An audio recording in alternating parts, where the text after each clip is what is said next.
से हमें तहजीब मिलती है, तमद्दुन मिलता है, तमीज़ मिलता है, अदब मिलता है।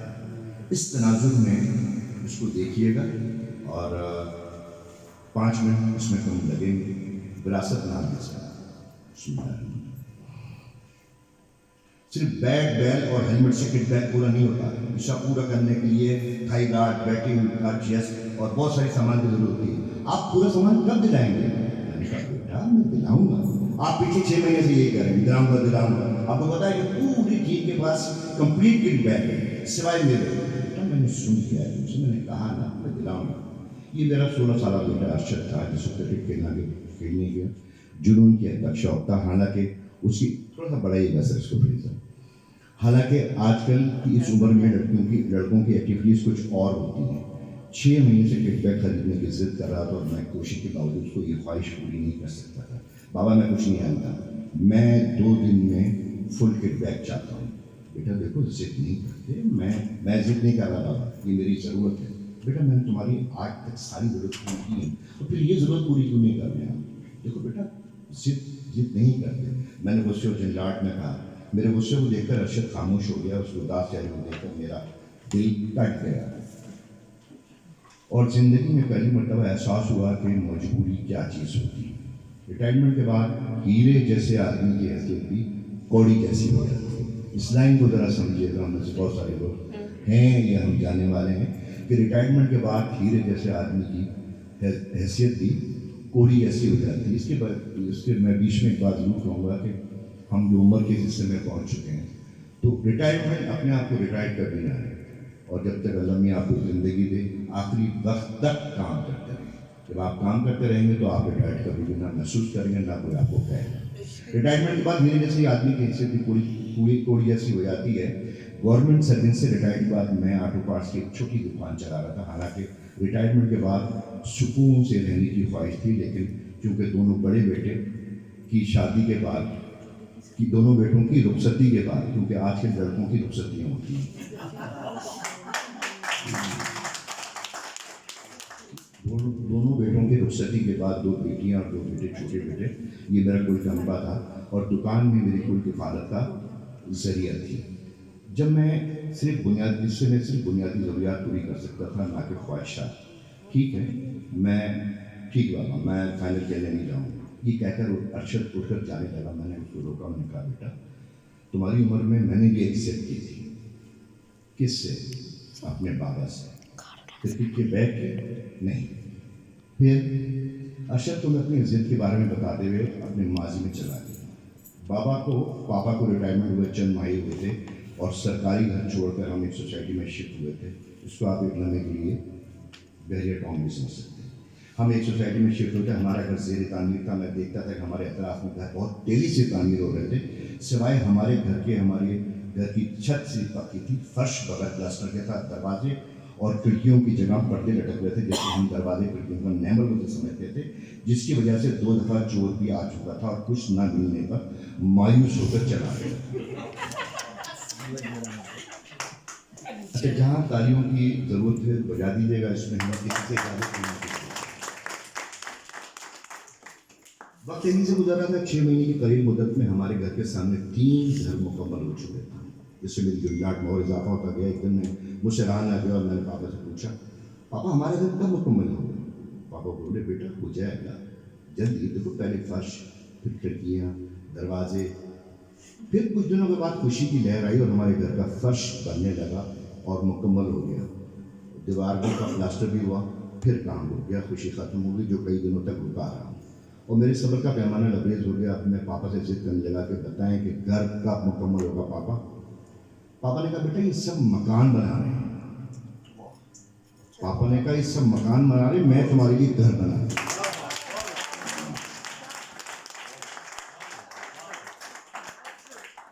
और घर आहिस्ता आहिस्ता बनता है।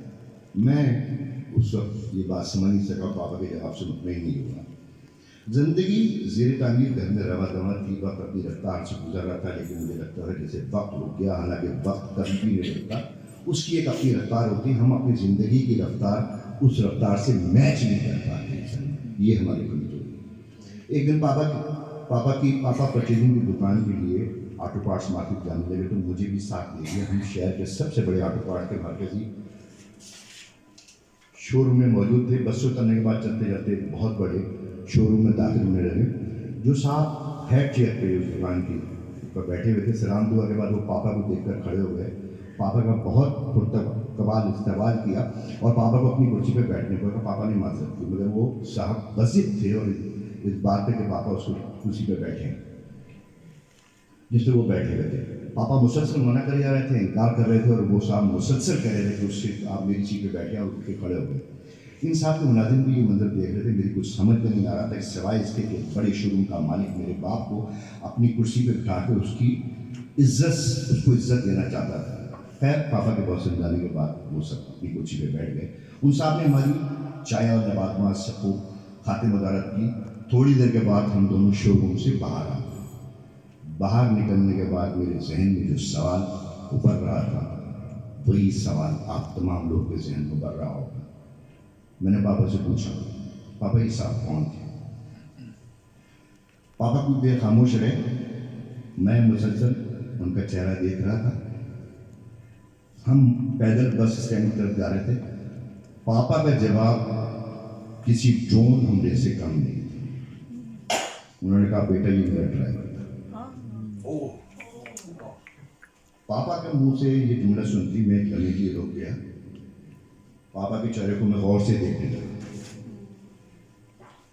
जब मैंने पापा के चेहरे को गौर से देखा तो मुझे उनके चेहरे पर एक नौमौलूद नजर आया। उस दौरान मैंने पापा के चेहरे पर ईमानदारी देखी। मुझे लगा कि मैं पूरी दुनिया की तमाम ईमानदारी को जमा करूं तो मेरे पापा का चेहरा बनता है।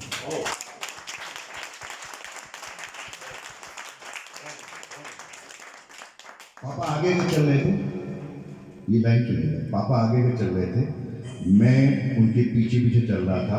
यानी अब मैं पापा के नक्शे कदम पर चल रहा था। पापा जब अगला कदम उठा दिए तो मैं उनके कदम पे अपना कदम उठा रहा था और मैं अपने कदम बहुत मजबूती से रख रहा था, जैसे यही मेरी मंजिल, यही मेरे पापा के कदम। शोरूम से बस स्टॉप का फासला कम से कम 1 किलोमीटर, मुझे नहीं पता चला कि वो रात का खत्म हो गया, बस स्टॉप आ गया। हम सब बस में बैठे घर आ गए। पापा ने रास्ते में कोई बात नहीं की। घर आकर उन्होंने मुझसे अपने पास बुलाया और कहा कि बेटा तुम पूछते थे ना कि घर क्यों नहीं बनाया। मैं पापा के चेहरे को गौर से देख रहा था। मुझे लगा कि दुनिया की सारी ईमानदारी को जमा करो तो मेरे पापा के चेहरा बनता है। मैं उनका चेहरा मुसलसल देखे जा रहा था। फिर कहने लगा कि बेटा, पापा ने कहा, बेटा तुम्हें शायद कोई तामीरशुदा घर ना दे सकूं, लेकिन तुम्हारी शख्सियत को इंसानी तामीर का मुकम्मल नमूना जरूर दूंगा इंशाअल्लाह। मेरी बात गौर से सुनो।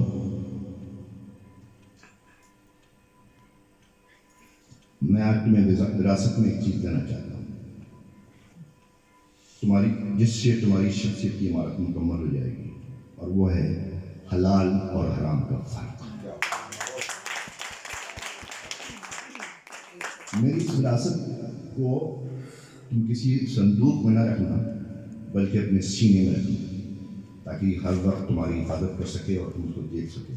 पापा के अल्फाज मेरे सीने में, मेरे दिलो दिमाग में भी किसी तीर की तरह पेवस्त हो गए थे। मुझे अपनी गलती का एहसास हुआ। फुर्सत में मेरी आंखों से आंसू जारी हो गए।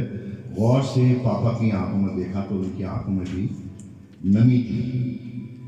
जब आपकी आंखों में आंसू हों तो सामने का मंजर धुंधला हो जाता है, लेकिन आपकी आंखों में आंसुओं के बावजूद लेकिन मैं अपनी आंखों में आंसू के बावजूद मैं अपने बाप का चेहरा बिल्कुल साफ और शफाफ अंदाज से देख सकता हूँ। मैंने पापा को गले लगा लिया। मेरे मुंह से एक लफ्ज़ निकला, आप मेरे आइडियल हैं, आप मेरे आइडियल हैं, आप मेरे आइडियल। मैं चिल्लाने लगा। चेहरे से मैंने उठा के देखा तो मुझे वो आवाज़, जब मैंने चेहरे के बाद मैं चिल्लाने लगा। चेहरे से मैंने हटाया तो मुझे एहसास हो कि मेरी आवाज़ नहीं थी, मुझे किसी और ने गले लगाया। पापा के चेहरे से हाथ हटाई तो सामने मेरे बेटे अरशद का चेहरा था।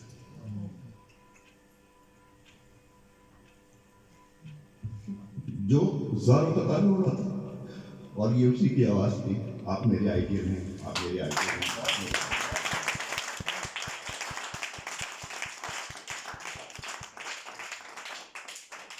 मैंने उससे अपने दिलों से लगाया, प्यार किया और बोला, बेटा यही विरासत है, मैं तुम्हें यही विरासत तुम्हें मुंतकिल करना चाहता हूँ। मेरी ख्वाहिश है कि तुम्हारी औलाद भी तुमसे यही कहे कि पापा आप मेरे हैं।